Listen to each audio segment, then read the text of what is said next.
acho que educação infantil é uma área que a gente muitas vezes não contempla nas nossas discussões e chegou a hora de falar mais profundamente sobre esse tema. Por isso que eu coloquei a fala do Tiago, convidei o Tiago, eu conheci o Tiago assistindo uma palestra dele para a Prefeitura de Sobral, no Ceará.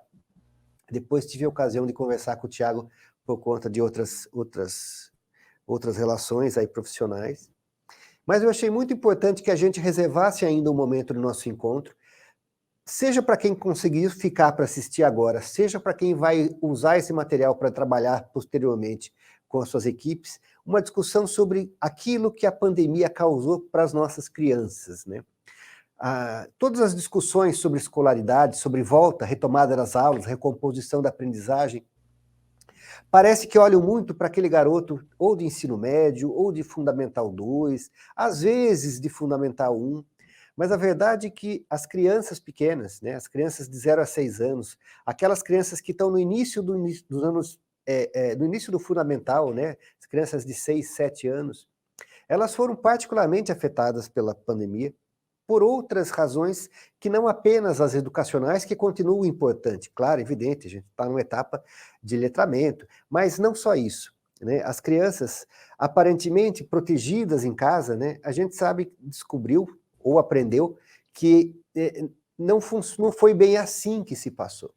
E talvez uma das primeiras medidas que a gente teve disso foi a pesquisa realizada pelo Tiago e seu grupo de pesquisa lá no Rio de Janeiro, que ele vai apresentar, em que ele analisou justamente, conseguiu com dados comparativos, num estudo que possivelmente foi o primeiro da América Latina, identificar quais são os principais impactos causados pela pandemia para as crianças.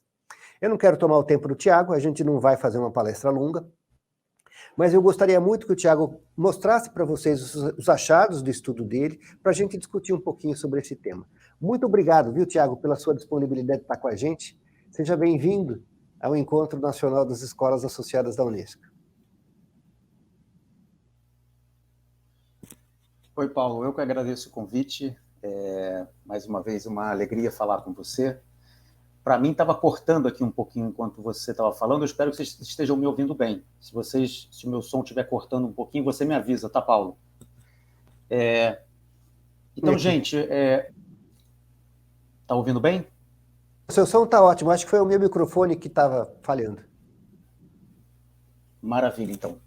Então, gente, como é que a gente organizou essa conversa? Eu vou chamar de conversa, não de apresentação. A ideia aqui é que eu possa, em 25, 30 minutos, apresentar para vocês os principais resultados de um estudo de impacto que pesquisadores do Laboratório de Pesquisas em Oportunidades Educacionais da UFRJ realizaram com crianças matriculadas na rede conveniada e privada da cidade do Rio de Janeiro. E o principal objetivo desse estudo era tentar identificar, estimar os principais efeitos, os principais impactos da pandemia do Covid-19, de forma mais específica, da interrupção das atividades presenciais nas escolas, no desenvolvimento e no bem-estar das crianças. Quando a gente fala em desenvolvimento, a gente está pensando principalmente, na apresentação de hoje, em duas dimensões do desenvolvimento infantil. Então, a gente vai falar do impacto no desenvolvimento cognitivo, então, linguagem, conhecimentos na área de linguagem e em matemática, e a gente também vai falar sobre impactos na aptidão física e na habilidade motora das crianças. Então, esse é um primeiro ponto importante da apresentação de hoje. O segundo, a gente também tentou analisar efeitos, impactos na rotina e no bem-estar das crianças. O nosso estudo, na verdade, ele nasce de uma oportunidade. Lá em 2019, eu, a minha colega, que junto comigo coordena esse estudo, né, a professora Mariane, e outros pesquisadores do laboratório, a gente fazia o que a gente chama de estudos longitudinais na pré-escola. Então, lá em 2019, antes da pandemia, a gente tentava acompanhar o desenvolvimento das crianças ao longo da pré-escola, o desenvolvimento cognitivo e o desenvolvimento motor, E os nossos estudos estavam focados em tentar entender, identificar fatores escolares e extraescolares que explicavam o desenvolvimento das crianças. E a gente tinha um segundo interesse, que é um carro-chefe lá do nosso laboratório, que era tentar identificar política educacional, programas educacionais, práticas pedagógicas que ajudavam na diminuição das desigualdades de aprendizagem. Em outras palavras, aquelas políticas educacionais, os programas que ajudavam mais as crianças em situação de maior vulnerabilidade social. A gente fez esse estudo lá em 2019, a gente aprendeu uma série de coisas, e quando entrou 2020 e chegou a pandemia e as escolas começaram a ficar fechadas por um longo período, a gente viu que a gente tinha uma oportunidade, que era comparar dois grupos de crianças. Um grupo, que é o grupo lá de 2019, que teve a oportunidade de frequentar presencialmente a pré-escola, com um segundo grupo de crianças, que em 2020 não teve a oportunidade de frequentar presencialmente a pré-escola. A gente sabe que as escolas não fecharam, a gente sabe que os professores e as professoras trabalharam muito, e a gente vai mostrar hoje aqui evidências de que o ensino remoto, a oferta do ensino remoto foi sim importante, mas a gente também vai mostrar evidências que o ensino presencial, ele é, no nosso entendimento, insubstituível. Tudo que a gente quer para crianças pequenas, mas também para o ensino fundamental, é aquela convivência no espaço da escola. Ela é muito benéfica para o desenvolvimento das crianças, ela é muito benéfica quando a gente pensa o bem-estar, inclusive emocional, das crianças e jovens. Então, hoje eu vou apresentar uma pesquisa que ela acontece em dois momentos.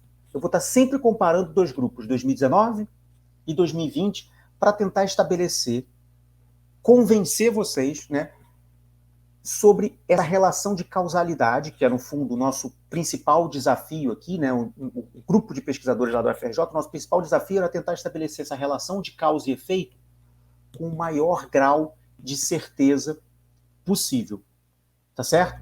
Eu vou compartilhar com vocês um PPT que eu montei, vou fazer essa fala de 20 minutos, e aí, em seguida, a gente abre para uma conversa, para dúvidas, para perguntas, para que a gente possa caminhar aqui nas nossas reflexões. Vamos ver se eu consigo aqui. Vou compartilhar a minha tela.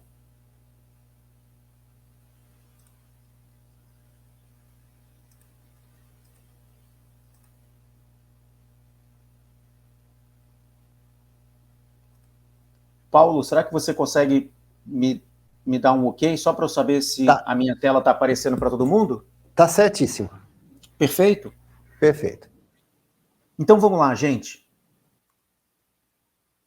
Quais são os principais tópicos dessa apresentação hoje? Então, inicialmente, eu vou falar para vocês o desenho desse estudo. Como é que os pesquisadores pensaram a coleta de dados, quais foram os instrumentos utilizados para que a gente pudesse responder as principais perguntas desse estudo, e a principal delas era tentar estimar o efeito, o impacto da pandemia no desenvolvimento das crianças, o desenvolvimento cognitivo e motor. Então eu vou explicar um pouquinho para vocês como é que foi pensado esse estudo.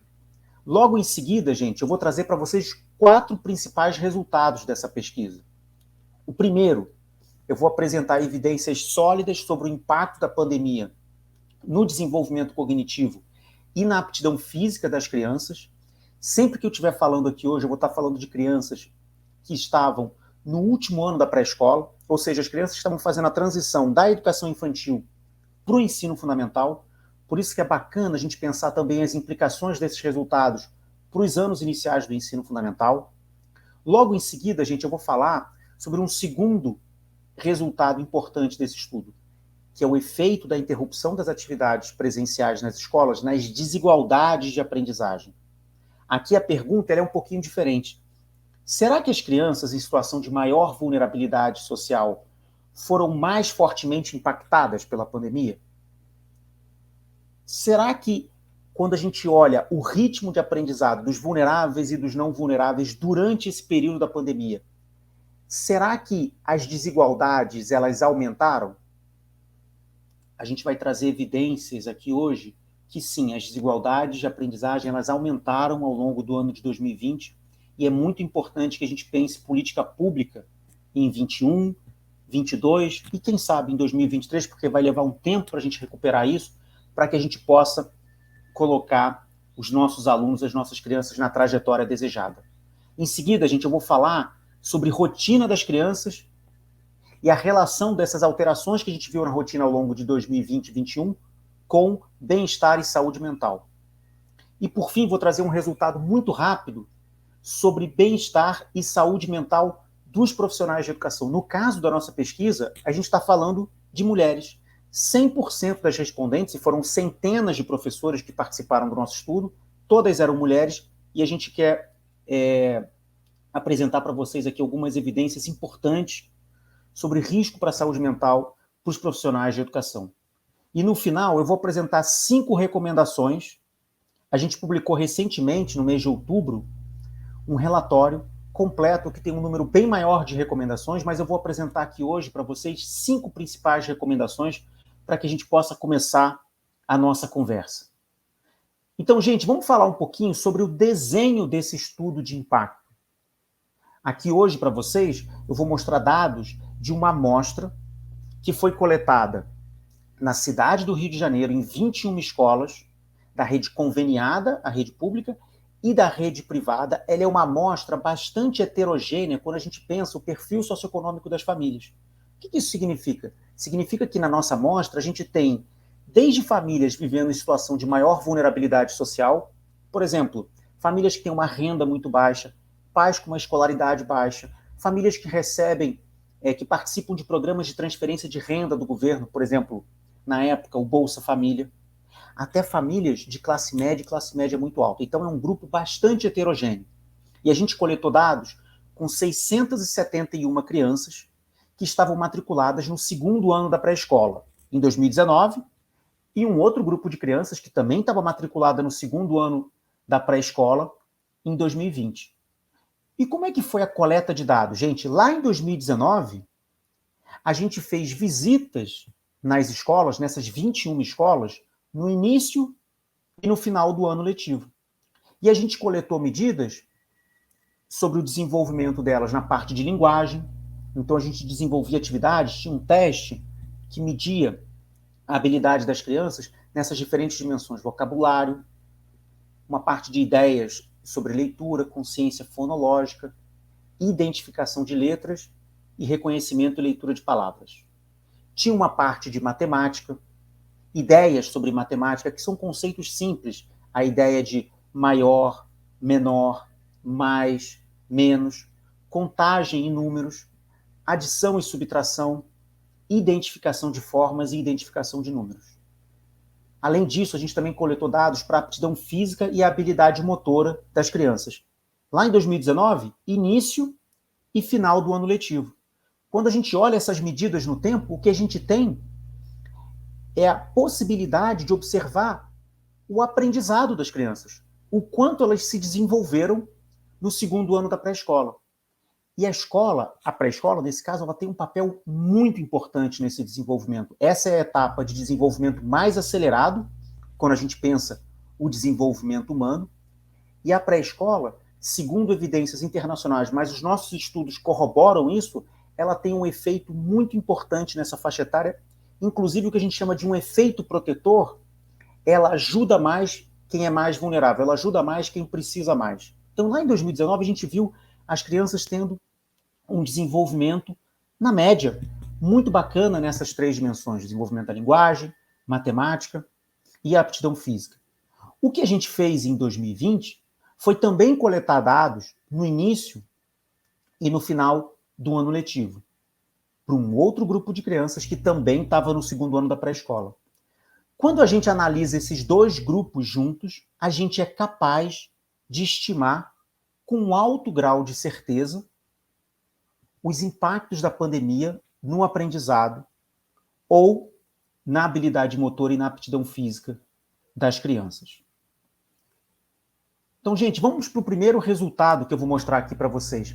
Esse primeiro resultado é um resultado para o impacto no aprendizado em matemática. Queria chamar a atenção para vocês aqui nesse gráfico de 2 pontos. O primeiro, onde eu estou aqui passando o mouse, espero que meu mouse esteja aparecendo para vocês, o ponto de partida. A gente tem 2 retas aqui, né? A reta azul, que é a coorte de 2019, e a reta laranja, que é a coorte de 2020. Observem que o ponto de partida, lá no início do ano letivo, até então não tinha pandemia, né? Ele é muito parecido para os 2 grupos. Era o que a gente esperava. São grupos de crianças, ambos os grupos de crianças nas mesmas 21 escolas, pré-2 em 2019, pré-2 em 2020. Agora, quando a gente observa a inclinação da reta, ou, se vocês preferirem, o ritmo do aprendizado, aí a gente observa que a inclinação das 2 retas ela é bastante diferente. Quando a gente olha para o grupo de 2020, ou seja, as crianças que vivenciaram a interrupção das atividades presenciais, a inclinação da reta ela é menor. Quando a gente estima essa perda no que a gente chama de um modelo multivariado, então a gente faz uma análise em que a gente inclui uma série de informações, a idade da criança, o sexo da criança, o nível socioeconômico da família, um indicador que a gente chama de ambiente de aprendizagem em casa, são rotinas que os pais fazem com as crianças e que a gente sabe que impulsionam o desenvolvimento das crianças. Quando a gente inclui uma série de informações, inclusive o ponto de partida, a gente é capaz de estimar esse impacto. E a gente estimou um impacto de até 4 meses. Gente, olha que importante. As crianças de 2020, elas se desenvolveram. Elas aprenderam, mas num ritmo mais lento. E a gente estimou essa perda, né, essa diferença em até 4 meses. Mas muito importante isso, vocês terem isso na cabeça. As crianças se desenvolveram. Na média, ambos os grupos se desenvolveram. Agora, vamos olhar o desenvolvimento em linguagem, gente. A gente tem um resultado muito parecido com o que eu acabei de descrever para vocês em matemática. De novo, gente, as 2 retas. A reta azul, coorte de 2019, ano letivo regular, aula presencial. Coorte 2020, um ano letivo conturbado, atípico, com atividades remotas, atividades com uma interrupção das atividades presenciais nas escolas. Um ponto de partida muito parecido entre os 2 grupos, mas um ritmo mais lento de aprendizagem da coorte de 2020. E, de novo, a gente estimou uma diferença de até 4 meses, ambos os grupos se desenvolvendo, mas um grupo, o grupo que vivenciou a pandemia, com um ritmo mais lento de aprendizado. Uma outra forma da gente pensar esses 4 meses de diferença é o seguinte: vamos tomar agora a coorte de 2019, ou seja, o grupo que vivenciou um ano letivo regular, sem interrupções, como nosso parâmetro.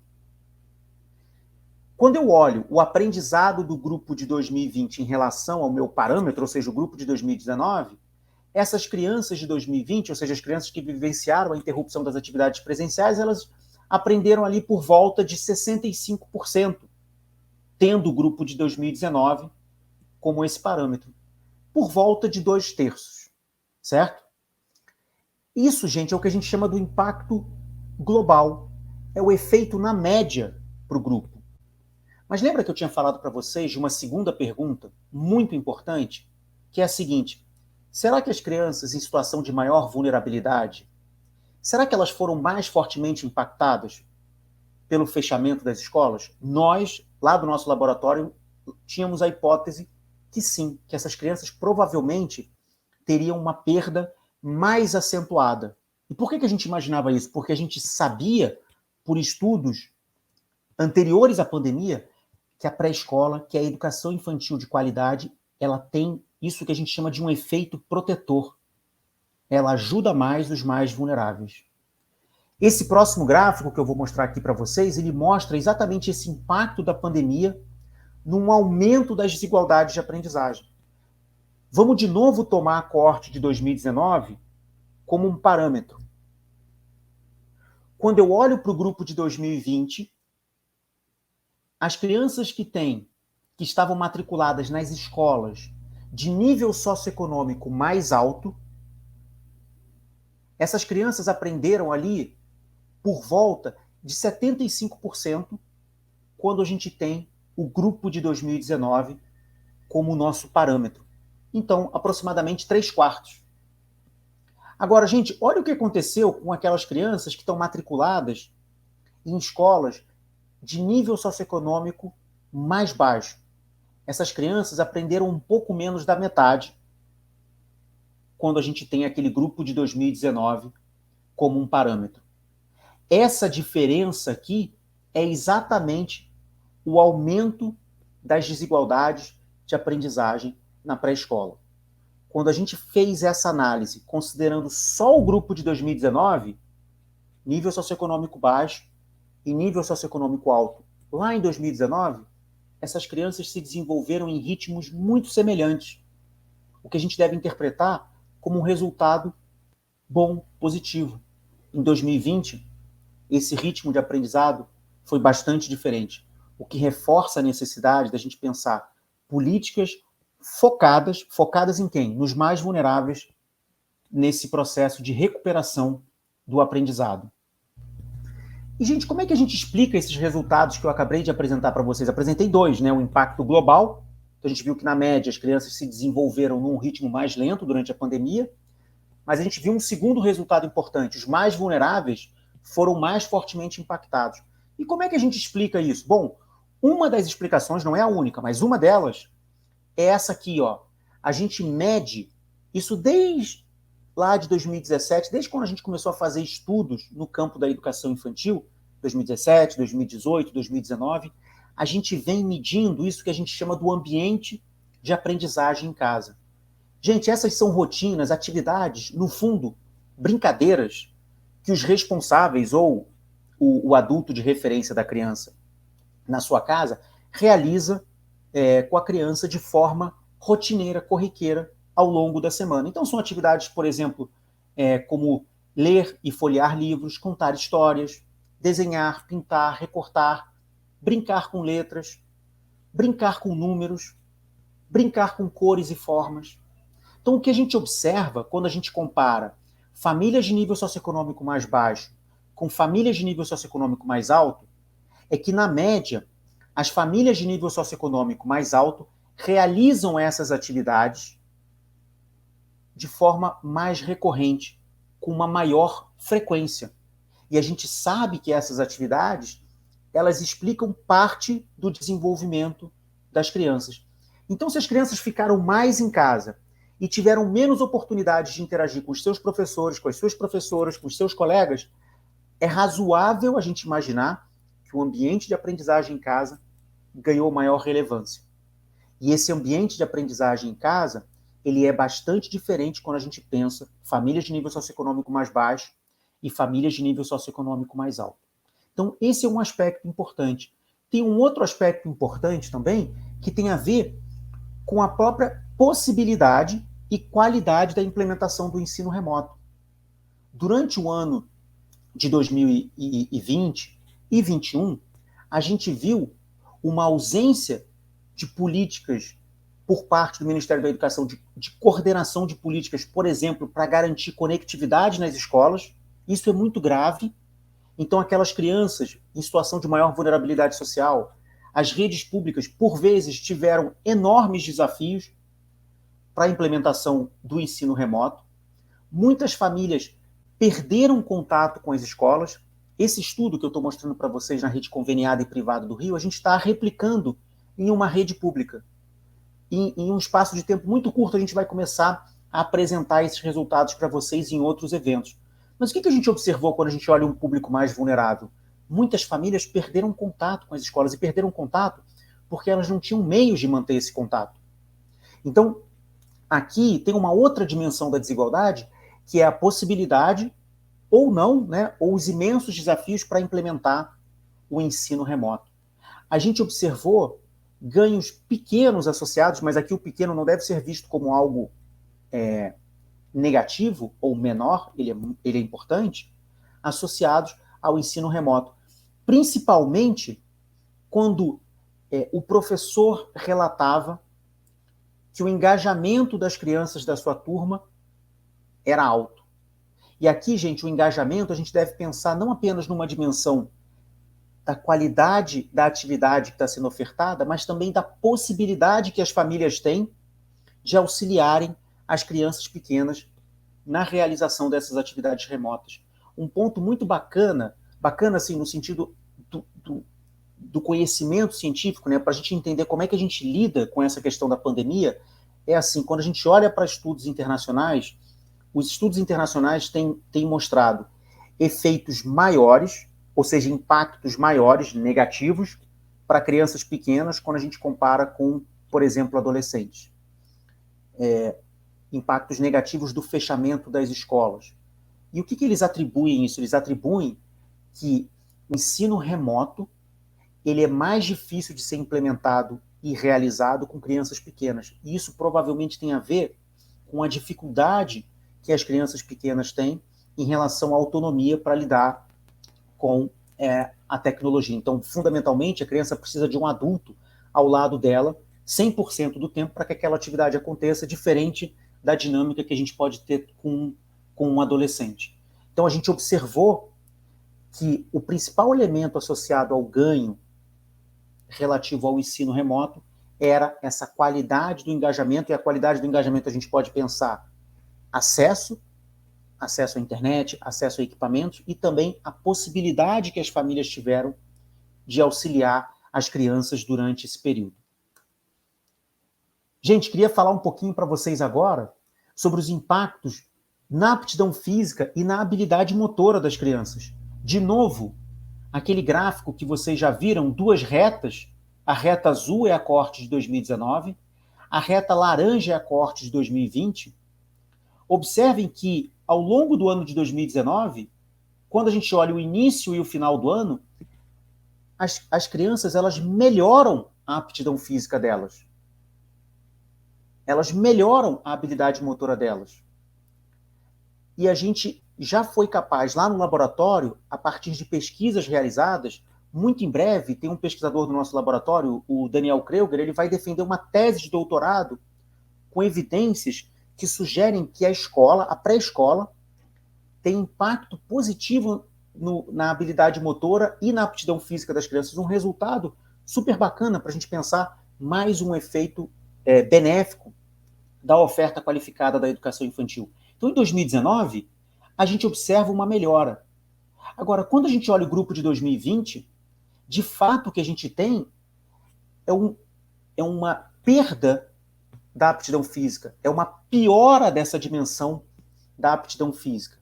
E ao que a gente tem atribuído essa piora da aptidão física das crianças? Dois fatores fundamentais. O primeiro eu já falei para vocês, as crianças não tiveram muitas oportunidades de frequentar presencialmente a escola. A escola, gente, é esse ambiente em que as crianças têm contato com outras crianças, que elas têm contato com seus professores, mas também, em geral, é um ambiente seguro para que as crianças possam brincar, se movimentar, correr. Por vezes elas têm oportunidades objetivas de realizar atividade física, exercício com aulas de educação física ou com outros tipos de aula. E essas oportunidades elas foram diminuídas no contexto da pandemia. Mas tem um segundo fator que explica isso também, que está nesse próximo gráfico aqui que eu estou mostrando para vocês, que foram as mudanças profundas observadas na rotina das crianças, e esse dado aqui foi coletado ao longo do segundo semestre de 2020, e a gente coletou dados para 4 dimensões da rotina das crianças. Aqui eu estou trazendo 2, atividade física e tempo de tela. Mas se vocês entrarem lá no nosso relatório, depois eu vou deixar o link com vocês, vocês vão ver que a gente coletou informações para o sono, para a qualidade do sono, oportunidades que as crianças tiveram para brincar ao ar livre. Então, a gente entrevistou, a gente passou questionários e os pais, as famílias das crianças responderam sobre mudanças na rotina das crianças. Nessa amostra do Rio de Janeiro, a gente teve 461 famílias respondendo sobre a rotina das crianças ao longo de 2020. E o que a gente observou, gente? 2 pontos aqui muito, muito, muito importantes. O primeiro é um aumento grande da exposição das crianças ao tempo de tela. 52% das famílias indicaram que as suas crianças passaram a ficar mais tempo na frente da tela no período da pandemia, comparado com o período antes da pandemia. Mais do que isso, gente, a gente observou que aproximadamente 2/3 das crianças passavam 4 horas ou mais na frente da tela. Aqui, tempo de tela, gente, vale televisão, computador, smartphone, qualquer tipo de tela. Só para que vocês tenham um parâmetro na cabeça, para essa faixa etária que a gente investigou, ou seja, pré-escola, crianças com 4 e 5 anos de idade, a recomendação da Organização Mundial da Saúde é que as crianças fiquem não mais do que 1 hora na frente da tela por dia. Mais tempo na frente da tela, gente, significa também mais tempo sedentário, menos atividade física. Esse outro gráfico aqui mostra isso. 43% das famílias indicaram que as suas crianças passaram a fazer menos atividade física. A recomendação para essa faixa etária é que elas façam todos os dias, pelo menos 1 hora de atividade física. E a maior parte das crianças não realizava a quantidade de atividade física, novamente recomendada, por exemplo, pela Organização Mundial da Saúde, para essa faixa etária. Então a gente tem 2 aspectos aqui importantes de mudança na rotina das crianças que explicam, por exemplo, aquele resultado que a gente observou de uma piora na aptidão física das crianças. Mas não só isso, gente. A gente mediu também a saúde mental das crianças a partir de um instrumento amplamente utilizado fora do Brasil e no Brasil, que é o questionário de capacidades e dificuldades, que os pais respondem sobre os seus filhos e ele permite indicar crianças que estão numa situação de risco para a sua saúde mental. E o principal fator de risco associado à saúde mental das crianças, aqui eu estou falando de crianças de 4 e 5 anos de idade, foi exatamente o tempo excessivo de exposição à tela. Tempo excessivo de exposição à tela aqui, na nossa análise, é aquele grupo em que as crianças passavam 4 horas ou mais na frente da tela. 20% das crianças da nossa amostra estavam nesse grupo de risco. E o que a gente pode observar nesse gráfico aqui aqui é uma mera correlação entre tempo de exposição em tela e um percentual de crianças no grupo de risco, né? Então, crianças que ficavam ali menos de 1 hora, a gente tinha 6,7 crianças no grupo de risco. Quando a gente vai para as crianças que passaram 6 horas ou mais por dia na frente da tela, esse número salta para 26% das crianças no grupo de risco. Mas a gente fez mais do que isso, a gente também fez modelos multivariados em que a gente controla pela idade, o sexo, o nível socioeconômico da família. E, de novo, gente, o principal fator de risco associado à saúde mental das crianças, quando a gente olha para a sua rotina, é esse tempo excessivo de exposição à tela. Tem, acho que mais ou menos 2 semanas, a Sociedade Brasileira de Pediatria no Brasil emitiu uma nota muito importante em que ela recomendava exatamente isso. Olha, a gente precisa, nesse período agora pós-pandemia, a gente sabe que a pandemia não acabou, né, mas nesse período de recuperação a gente precisa de 2 coisas, gente. Incrementar a atividade física, preferencialmente em contato com a natureza, isso é muito importante, sempre que a gente puder oportunizar isso para as nossas crianças. Isso é muito importante para o bem-estar delas. Então, realização de atividade física ao ar livre, em contato com a natureza, e uma diminuição do tempo total de exposição à tela. Os dados são bem claros no nosso estudo e corroborados por essa nota que foi recentemente publicada pela Sociedade Brasileira de Pediatria. E por fim, gente, para terminar, eu queria trazer aqui dados para vocês sobre a saúde mental das professoras. Aqui nós coletamos dados com professoras tanto da creche quanto da pré-escola. Nós tivemos mais de 600 professoras nessa amostra. E os dados, tanto na rede pública em que a gente está investigando, quanto na rede privada, eles são muito claros em mostrar que um percentual grande das profissionais está nesse grupo aqui, que a gente chama de moderado e severo, para 2 dimensões importantes da sua saúde mental. O primeiro é esse instrumento GAD-7, que mede transtorno de ansiedade, e o segundo é um instrumento chamado PHQ-9, que mede risco de episódio depressivo. Pessoas que os seus scores, né, o resultado desse questionário coloca eles no nível moderado ou severo, são indivíduos que, no limite, precisariam de apoio suporte de um profissional, por exemplo, um profissional do campo da psicologia ou um médico psiquiatra.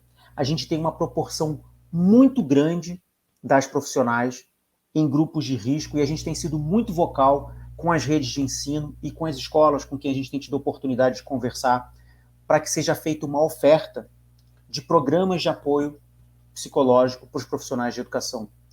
A gente foi além, gente, a gente mediu, a gente associou a saúde mental das professoras com o aprendizado dos alunos ao longo do ano de 2020.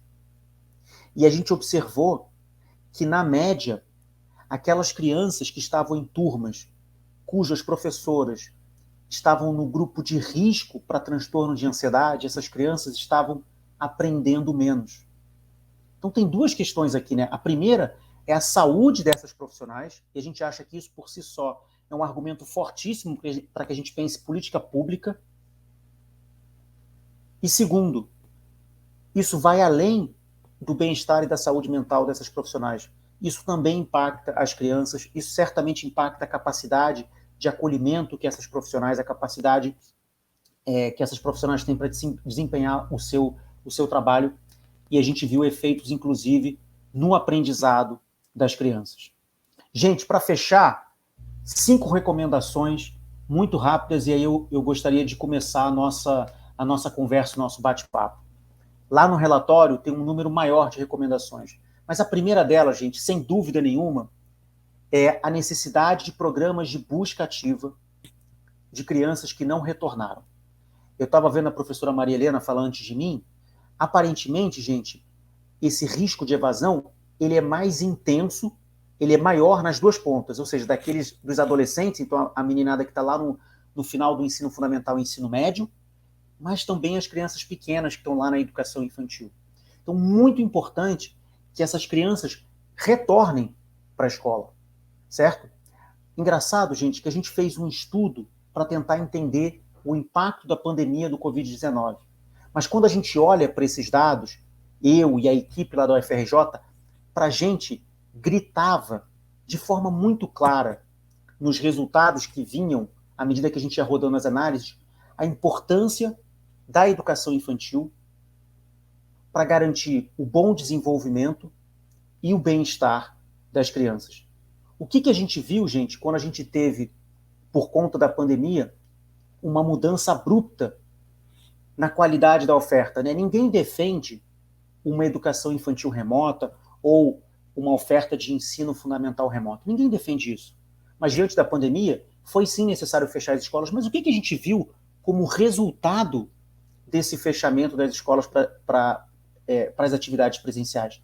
A gente viu um impacto negativo no desenvolvimento das crianças, um impacto negativo no bem-estar e na saúde mental das crianças e um aumento das desigualdades educacionais. Gente, o recado aqui é o seguinte, olha só, a gente precisa fortalecer as nossas escolas, em especial as nossas escolas da rede pública. Esse é o caminho e os nossos dados do estudo de impacto da pandemia são muito claros nessa direção. Gente, depois da busca ativa, a gente precisa de acolhimento e diagnóstico. Muitas redes têm se empenhado nesse diagnóstico dos alunos e esse nosso estudo, ele é um esforço nessa direção. Infelizmente, diante da ausência do MEC para encomendar e, no limite, realizar grandes estudos diagnósticos, a gente sabe pouco sobre os impactos da pandemia para diferentes grupos da educação básica, o que vai incluir desde as nossas crianças pequenas até os adolescentes. Esse estudo aqui mostra que a gente tem 2 efeitos importantes. Na média, perda de aprendizado, mas mais do que isso, as crianças em situação de maior vulnerabilidade social foram mais fortemente impactadas. A gente precisa desse diagnóstico para, em seguida, pensar a formulação de plano individual de aprendizagem, mas mais do que isso, gente, a gente precisa de política pública, no limite, de mais recursos. É isso que os países lá fora já têm feito. Momento de crise na educação significa também um aumento de recursos. É claro que tem que gastar bem esse recurso, tem que pensar programas que a gente sabe que são eficazes para a recuperação do aprendizado, e já há boa literatura sobre isso, já tem redes de ensino trabalhando em cima dessa literatura para formular bons programas de recuperação de aprendizado, mas é sim necessário a gente falar em um aumento do volume de recursos para a educação, para a gente pensar essa recuperação, que ela não vai se dar em 6 meses, ela não vai se dar em 12 meses. A gente está falando provavelmente de uma janela maior de 12, 24, talvez até 36 meses para pensar essa recuperação dos nossos alunos. Já falei aqui sobre a importância de programas de apoio psicológico para os profissionais de educação e também para os nossos alunos. Tenho visto, inclusive, algumas redes se mobilizarem nessa direção, acho isso muito importante. E, por fim, gente, é necessário que a gente continue monitorando, continue medindo, continue investigando os efeitos da pandemia no médio prazo. Quando a pandemia aconteceu, eu vi, por vezes, muitas pessoas, enfim, uma discussão que afirmava, olha, essa é a geração Covid, essas são crianças que estão marcadas para sempre. Lá no laboratório, a gente tem sido muito vocal em dizer assim, é sim possível recuperar o aprendizado dessas crianças. Esse é o debate que é feito lá fora. Não há nenhum motivo para a gente pensar que não é possível recuperar esse aprendizado. Agora, para que a gente possa recuperar o aprendizado, em especial dos mais vulneráveis, a gente vai precisar de programas eficazes de recuperação do aprendizado dessas crianças. Mas eu queria deixar um recado aqui, porque eu sei que o público majoritário aqui são de professores, de professoras, de pessoal que está dentro de escola. Saiba que o trabalho que vocês fizeram em 2021 foi muito importante e essa retomada da recuperação dos nossos alunos, ela já aconteceu e é muito importante que a gente fortaleça as políticas públicas, que a gente fortaleça as redes públicas de ensino para que essa retomada ela aconteça nos próximos semestres e anos. E com isso, gente, eu encerro a minha apresentação, vou parar aqui de compartilhar a minha tela. Tiago, eu acho que assim, eu não sei se a gente tem mais tempo de discussão por causa do horário, mas eu queria deixar uma pergunta, assim, na verdade eu queria fazer um convite para os professores que estão aqui. Tem muito material interessante na pesquisa do Tiago, a gente vai deixar disponível no site. Eu acho que tem aquele material da Fundação Maria Cecília Vidigal, né, que vale a pena também, né, Tiago? Também Exato, compartilhar. Lá na biblioteca da Fundação Maria Cecília Souto Vidigal tem esse relatório que eu mencionei na apresentação de hoje, e ele é gratuito. Você entra lá, não sei se depois, Paulo, qualquer coisa eu entro no chat do YouTube, mas se de repente a gente consegue deixar também na descrição Sim. do vídeo, o pessoal pode entrar lá, baixar o relatório, é gratuito, e ele foi um relatório, Paulo, que ele foi desenhado, né, pensado para ser consumido por gestores, por professores, né, então, claro que tem análises, e as análises foram feitas com muito cuidado, mas a ideia minha, da professora Mariane, de todos os pesquisadores e também do pessoal da Fundação Maria Cecília Souto Vidigal, é que fosse um relatório amigável, que ele pudesse ser consumido por quem está lá na ponta, por quem está fazendo política pública. Então, a gente incentiva muito que as pessoas possam entrar, baixar o documento, ler, e, claro, né, a gente ter outras oportunidades de conversa. Perfeito, ótimo. E eu vou te pedir só, Tiago, para dizer uma palavra para os professores sobre 2022. Eu lembro de você, na fala de Sobral, ter falado uma coisa muito importante, que eu acho que era coerente com aquele momento, que era justamente, era uma fala sobre as crianças estão voltando, garantam que elas tenham movimento, garante que elas usem o corpo. Naquele momento você disse isso. Agora, o que você diria que é essencial, o mais importante que os professores devem fazer na retomada das aulas presenciais? Então, Paulo, acho que esse foco ele varia muito de faixa etária, né? Eu vou tratar aqui um pouco desses dois grupos que a gente acaba focando na nossa análise e também, em alguma medida, nas comunicações. Se a gente estiver falando de criança na educação infantil, então vamos pensar creche, em alguma medida também as crianças que estão ali ingressando na pré-escola, eu acho que sempre é foco total no acolhimento. Tem muitas crianças que ainda não retornaram, Paulo, principalmente em creche. A gente tem tido muitos relatos, né, à medida que a gente tem contato com secretarias municipais de educação. Então, acho que é muito importante esse acolhimento. Recentemente, semana passada, eu li uma reportagem, tem muitas crianças que, infelizmente, diante de toda essa tragédia, né, da pandemia, perderam seus pais. Então, eu acho que a palavra-chave é acolhimento e realizar um diagnóstico para que esse trabalho pedagógico que é feito no cotidiano da escola, que ele possa ser feito considerando a individualidade de cada criança.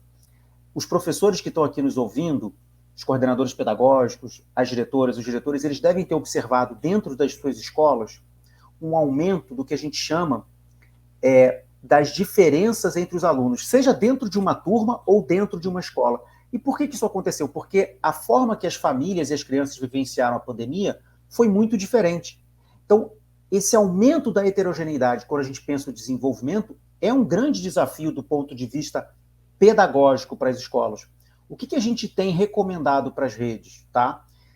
Que não faça seleção dos alunos, pode ser criança pequena, mas também pode ser para ensino fundamental por habilidade. Isso não é interessante porque, no limite, o que a gente pode acabar fazendo é uma seleção, é uma estratificação dos alunos por turma ou por escolas de nível socioeconômico, aumentando a segregação nas escolas e nas redes. Isso é tudo que a gente não quer. Então é importante que as crianças fiquem nas suas turmas, fiquem nas suas escolas, que tenham esse diagnóstico individual e que tenham um foco naqueles mais vulneráveis. O tema das desigualdades educacionais já era um tema central na agenda educacional brasileira, e ele agora, nesse pós-pandemia, ele é ainda mais importante. Então, se eu pudesse falar uma coisa para os gestores, para os coordenadores, para os professores, é foco naqueles mais vulneráveis, foco naqueles que ficaram para trás nesse período, não por culpa deles, não por culpa das suas famílias, mas porque a circunstância levou eles a isso, mas que é sim possível, a partir de programas e de política pública. Não acho que a gente tem que pensar que o professor é herói, que ele lá na ponta vai resolver tudo, né? A gente precisa de recursos, a gente precisa de programas, mas que é sim possível retomar.